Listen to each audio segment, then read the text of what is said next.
This channel does not promote any violent, harmful, or illegal activities. All content provided by this channel is meant for an educational purpose only. July আগস্টের গণ অভ্যুত্থানের পর বাংলাদেশের রাজনীতিতে ডানপন্থীদের উত্থানের বিষয়টি নিয়ে নানা আলোচনা তৈরি হয়েছে। সভা সমাবেশ কিংবা সংস্কার ও নির্বাচনের মতো ইস্যুগুলোতে বেশ সক্রিয় ভূমিকায় দেখা গেছে ইসলামপন্থীদের। গত এক বছরে দেশের বিভিন্ন স্থানে বিতর্কিত নানা কর্মকাণ্ডে ডানপন্থীদের সংশ্লিষ্টতার অভিযোগ রয়েছে। এ নিয়ে উদ্বেগ প্রকাশ করতে দেখা গেছে যুক্তরাষ্ট্রের আন্তর্জাতিক ধর্মীয় স্বাধীনতা কমিশনকে। গত 21শে জুলাই কমিশন তাদের প্রতিবেদনটি প্রকাশ করে। প্রতিবেদনে বলা হয়েছে, প্রধান উপদেষ্টা মোহাম্মদ ইউনূস ধর্মীয় স্বাধীনতার প্রতিশ্রুতি দিয়েছেন, তবুও হিন্দু, আদিবাসী, আহমদিয়া ও সুফি মুসলিমরা বৈষম্যের শিকার হচ্ছেন। আসন্ন নির্বাচনকে কেন্দ্র করে সহিংসতার আশঙ্কা থাকলেও সরকার এখনও কার্যকর কৌশল জানায়নি বলে জানিয়েছে যুক্তরাষ্ট্র। এছাড়া ৩রা মে নারী সংস্কার কমিশন বাতিল সহ 4 দফা দাবিতে মহাসমাবেশ করে কওমি মাদ্রাসা ভিত্তিক সংগঠন হেফাজতে ইসলাম। বিষয়টিও মার্কিন প্রতিবেদনে উল্লেখ করা হয়েছে। বাংলাদেশের বিশ্ববিদ্যালয়গুলোর ক্যাম্পাসে রক্ষণশীল ধর্মীয় প্রবণতা বেড়েছে এবং সংখ্যালঘুদের উপর হামলার ঘটনায় এখনও জবাবদিহির অভাব রয়েছে বলে দাবি করা হয়েছে প্রতিবেদনে। প্রসঙ্গত, সংস্কার, নির্বাচন সহ নানা বিষয়ে সরকারের সাথে আলোচনায় গুরুত্ব পেতে দেখা গেছে ধর্মভিত্তিক দল ও সংগঠনগুলোকে। অভ্যুত্থানে নেতৃত্ব দেওয়া তরুণদের দল জাতীয় নাগরিক পার্টি এনসিপি নিজেদের মধ্যপন্থী দল হিসেবে দাবি করলেও বিভিন্ন সময় ইসলামপন্থী দলগুলোর সাথে তাদের ঘনিষ্ঠতা দৃশ্যমান হয়েছে। নানা সময় দলগুলোর সমাবেশে উপস্থিত থেকে তাদের দাবি দাওয়ায় সমর্থন দিতেও দেখা গেছে এনসিপির নেতাদের। হিজবুত তাহরীরের মতো নিষিদ্ধ ঘোষিত সংগঠনও গত মার্চে জাতীয় মসজিদ বাইতুল মোকাররম এলাকায় খেলাফত কর্মসূচির ডাক দিয়েছিল, যদিও টিয়ার শেল ও সাউন্ড গ্রেনেড ছুড়ে তাদের ছত্রভঙ্গ করে দেওয়া হয়।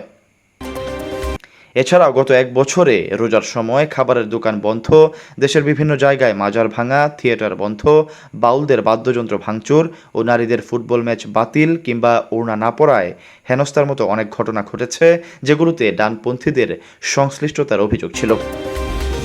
গত 19শে জুলাই স্বাধীন বাংলাদেশে প্রথমবারের মতো ঢাকার সোহরাওয়ার্দী উদ্যানে সমাবেশ করে ধর্মভিত্তিক রাজনৈতিক দল জামায়াত ইসলামী। সেই সমাবেশে দলটির নায়েবে আমির অধ্যাপক মুজিবুর রহমান বলেন, আগামী দিনের জাতীয় সংসদে শুধুমাত্র ইসলাম চলবে, কোরআন এবং সুন্নাহর আইন চলবে। মানুষের তৈরি করা কোনো মতবাদকে জাতীয় সংসদে আর যেতে দেওয়া যাবে না। তার আগে 28শে জুন একই জায়গায় মহাসমাবেশ করে ইসলামী আন্দোলন বাংলাদেশ।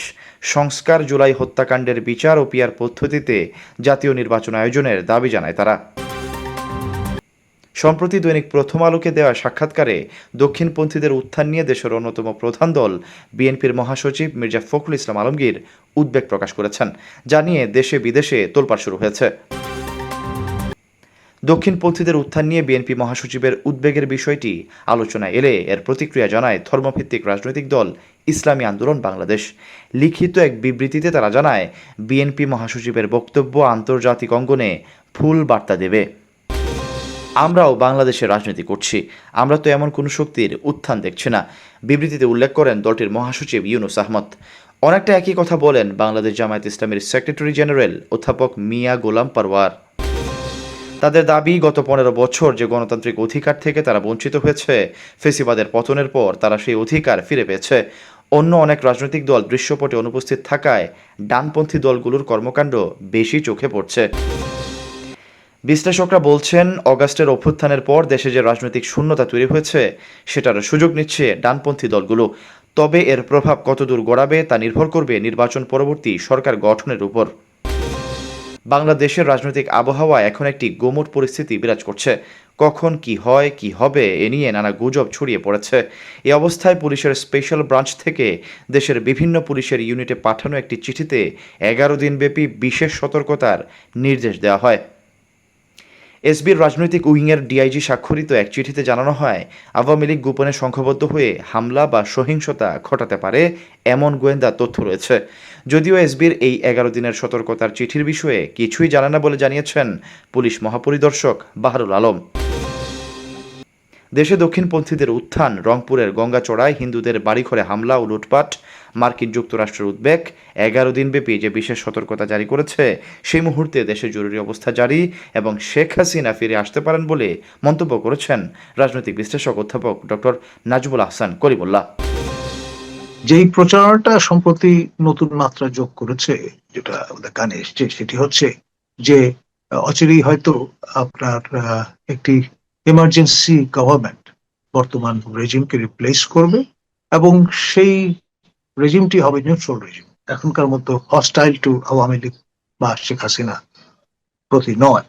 এবং সেরকম পরিস্থিতিতে দেখা যাবে যে হয়তো শেখ হাসিনা ভারত থেকে বাংলাদেশে আগমন করবেন এবং তার যে আপনার মূল শেকড় সেই গোপালগঞ্জে থিত হবেন এবং সেখান থেকে তিনি ট্রায়াল ফেস করবেন উইথ ডিগনিটি অ্যান্ড অনার।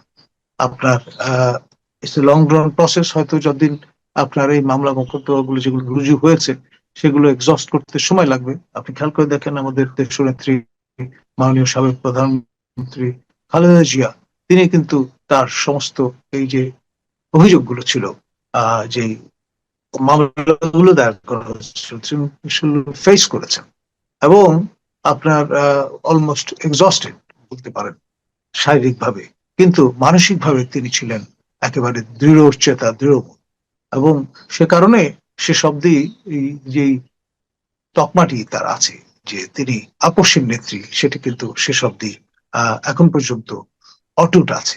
তো সেই রকম একটি দৃঢ়তা কিন্তু শেখ হাসিনারও আছে। আপনি সমালোচনা করতে পারেন, নানান রকম অভিযোগ করতে পারেন, সেটা এক বিষয়। খেয়াল করে দেখেন 111-এর সময় দুই নেত্রীর উপর যে চাপ প্রয়োগ করা হয়েছিল, দেশনেত্রী তো দেশ ছেড়ে যাননি, আর জননেত্রী তিনি কিন্তু সকল ভ্রুকুটি, সকল প্রতিবন্ধকতা উপেক্ষা করে তিনি বাংলাদেশে ফিরে এসেছিলেন ইংল্যান্ড থেকে।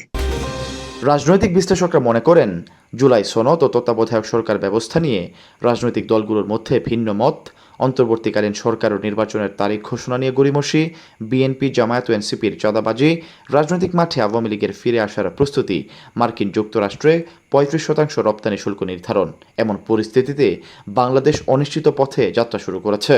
এই অবস্থায় দেশের শাসনভার হাত বদল হলেও অবাক হবার কিছুই থাকবে না।